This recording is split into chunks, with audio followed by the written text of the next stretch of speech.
Aries. Hello my dear Aries, first 15 days of August. This is from August 1 hanggang August 15, 2024, and this is a general reading. Reminder mga my dear Aries, na ang gagawin po natin ngayon ay general reading, so hindi po ito 100% na mag-resonate para sa ating lahat. So please my dear, lower your expectation pagdating po sa mga general reading. Aries, first 15 days of August.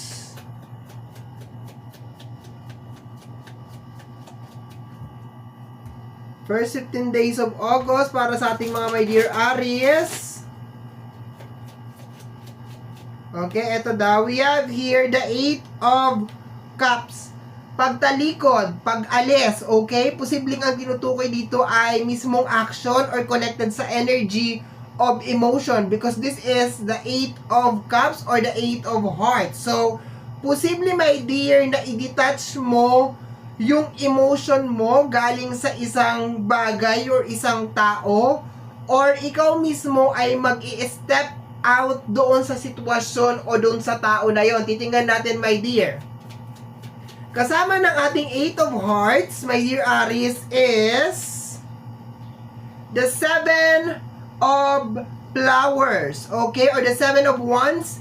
Isang bagay na matagal mo nang pinaglalaban, posibleng connection or posibleng tao, my dear Aries, ang iyo nang bibitawan sa first 15 days of August. Okay. Next, my dear Aries, first 15 days of August. Aries, first 15 days of August, we have here the 10 of Pentacles or the 10 of Diamonds. Related yan, my dear, sa energy ng pamilya, konektado sa usapin ng pinansyal, family, posibleng relationship, family, may money na involved. Okay? Tingnan natin, my dear. Next, my dear Aries.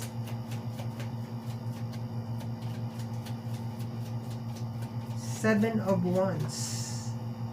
We have here the Jack of Flowers. Okay? Membro ng pamilya. Membro ng pamilya.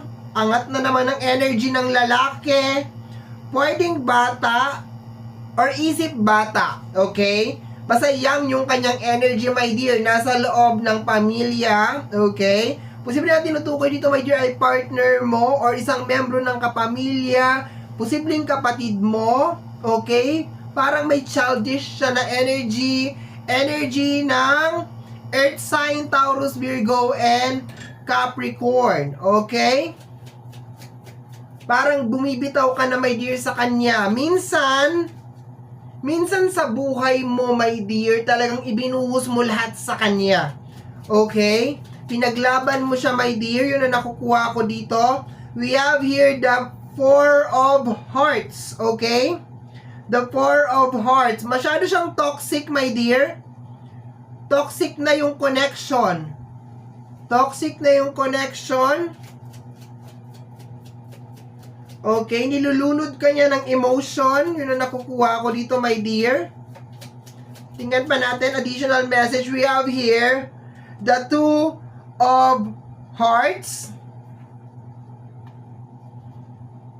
May kutob ka, my dear, na baka meron siyang ibang pinagkakalibangan. Okay? May kutob ka na parang meron siyang ibang pinagkakalibangan. So, dito sa area na to, my dear Aries, yung reading natin ay pumapasok na sa loob ng relationship. Na itong si Jack of Diamonds, na posibleng partner mo ay meron ng ibang minamahal. Okay? Tingnan natin, my dear, ha? Yung energy ng ibang minamahal is more on parang attraction. Parang na-attract siya sa iba. Parang nalulos yung attraction niya sa'yo. Okay? Tingnan natin, my dear. Bigla pumapasok na mensahe ngayon, my dear. Meron iba sa inyo, my dear, ang mag-ship or mag-change ng profession, my dear, sa pagsampa ng first 15 days of August. Magpapalit ng profession, magpapalit ng trabaho. Yun ang nakukuha ko, my dear. Balik tayo sa reading. Second energy natin yun, my dear. Pagpapalit ng profession, pagpapalit ng trabaho. We have here the 7 of Heart.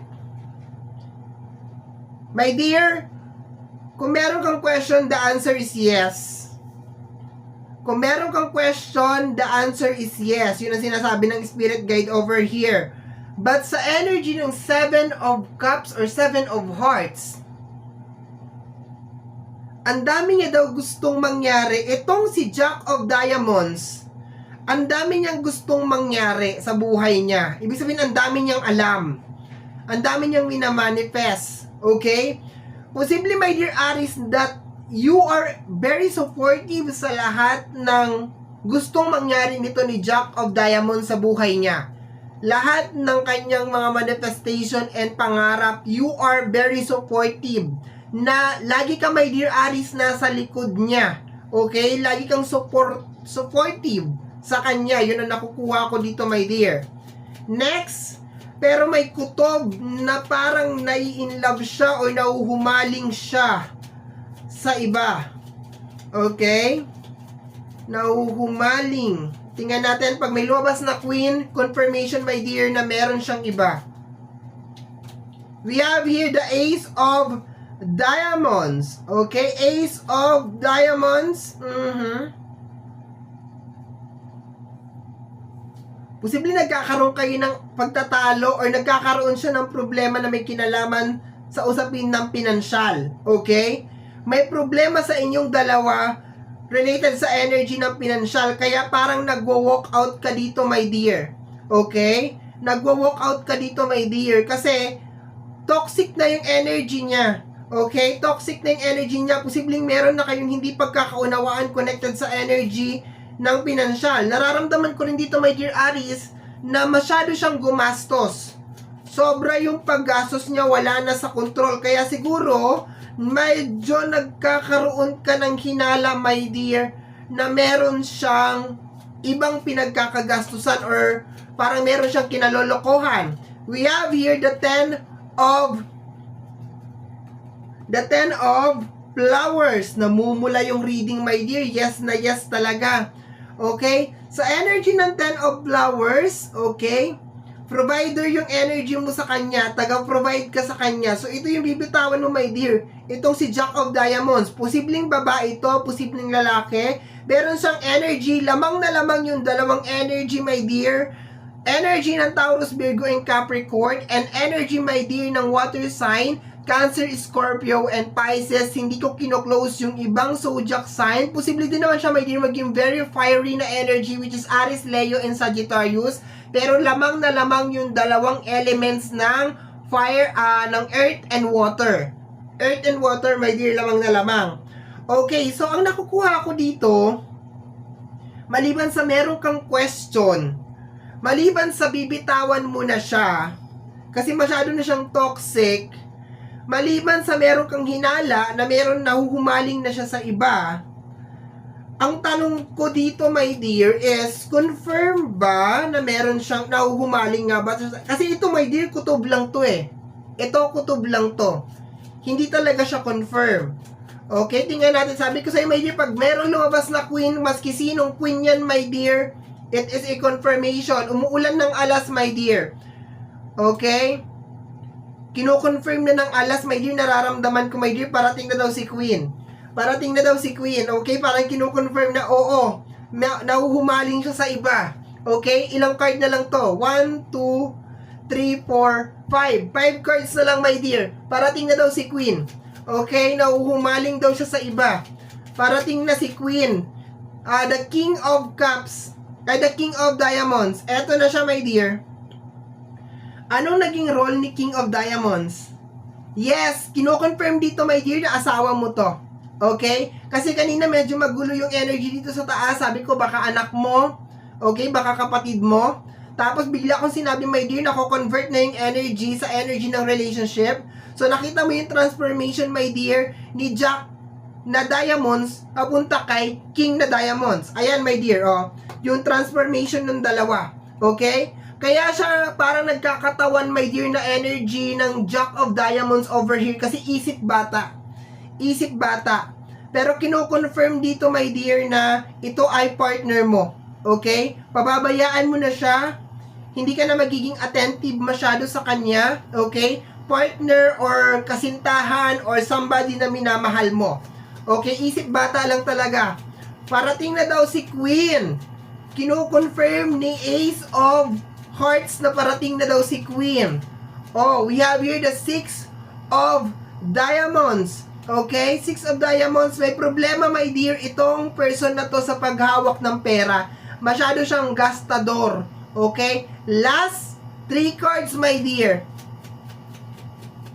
Last 3 cards. May problema itong tao na to, my dear, sa usapin ng pinansyal. Okay?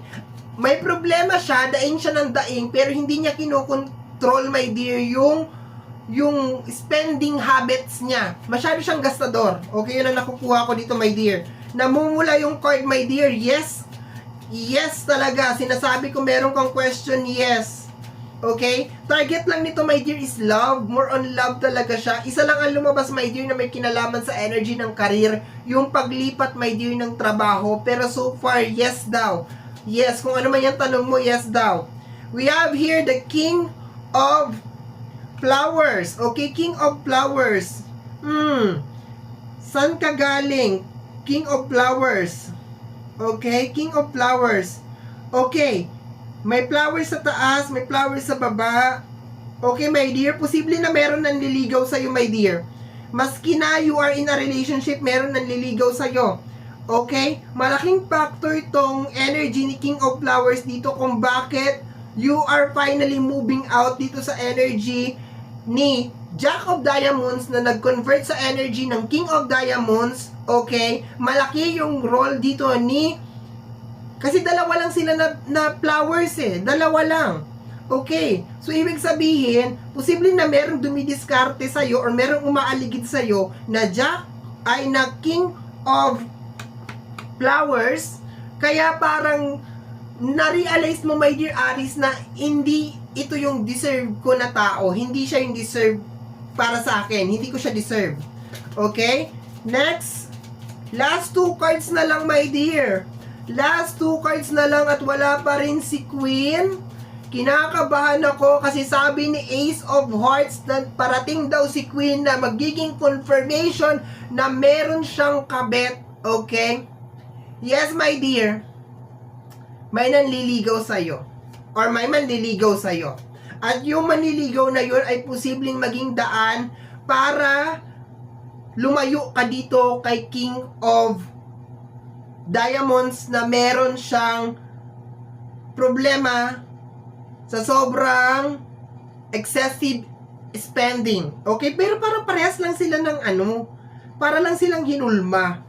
Okay, yun ang kinukuha ko. Medyo may pagka-childish din tong King of Flowers na to.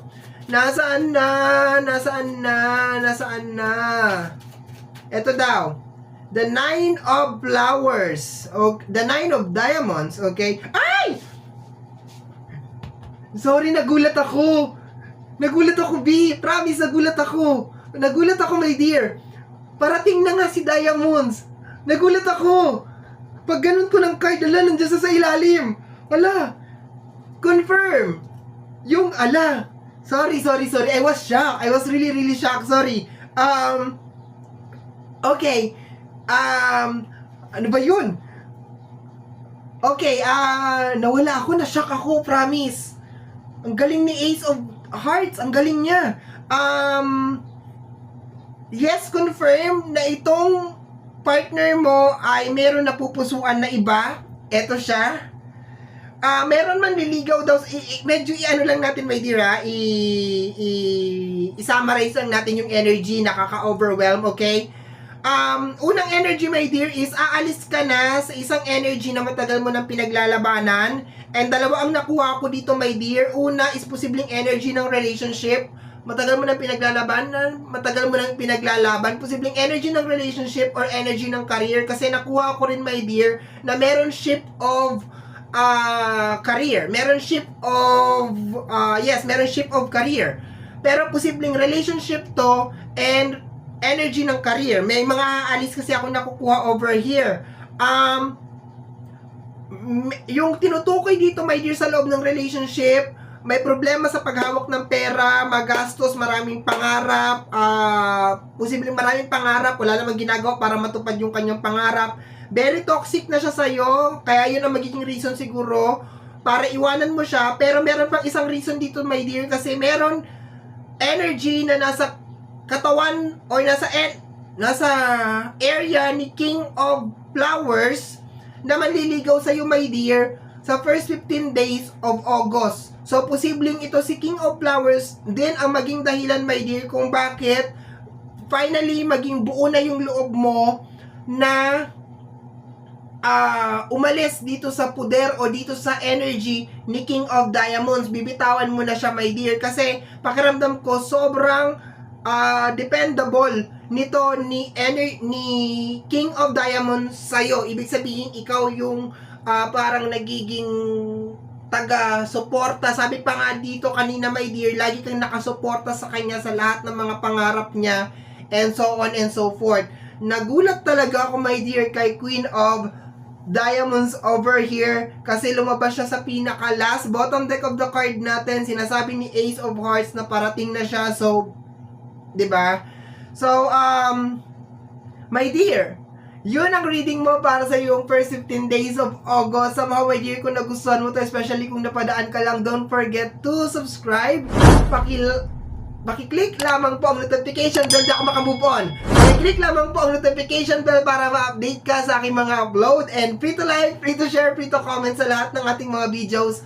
Once again, my name is RJ, also known as Apo J. Maraming salamat po, and until next time, bye-bye! Thank you, my dear!